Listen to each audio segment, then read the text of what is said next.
राज्याचे अन्न नागरी पुरवठा आणि ग्राहक संरक्षण मंत्री तथा नाशिक जिल्ह्याचे पालकमंत्री छगन भुजबळ यांनी येवला शहरात उभे राहत असलेल्या थोर स्वातंत्र्य सेनानी तात्या टोपे स्मारकाची आज अधिकाऱ्यांसमवेत पाहणी केली. तसंच या स्मारकाचं काम लवकरात लवकर पूर्ण करण्यात यावं असा आदेशही संबंधित अधिकाऱ्यांना दिलाय.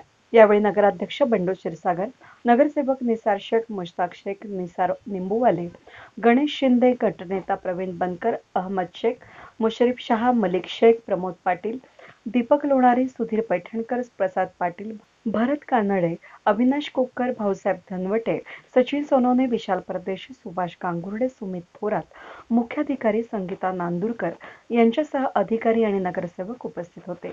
येवला शहरातील डॉक्टर बाबासाहेब आंबेडकर मुक्तीभूमीच्या परिसरालगतच स्वातंत्र्य सेनानी तात्या टोपे यांचे 8.72 एकरामध्ये भव्य दिव्य स्मारक उभारण्यात येत आहे. या स्मारकासाठी 10,50,00,000 रुपये निधीची तरतूद करण्यात आली आहे. यामध्ये केंद्र शासनाच्या 75%, राज्य शासनाचा 15% तर येवला नगरपालिकेचा 10% वाटा असणार आहे. या स्मारकात माहिती केंद्र, संग्रहालय, सभागृह, वाचनालय, गार्डन, ऑडिओ व्हिज्युअल हॉल, संगीत फवारे, laser show, canteen, open amphitheatre, parking, स्वच्छतागृह यांचा समावेश असून या स्मारकाचं 50% काम पूर्ण झालं असून काम प्रगतीपथावर आहे.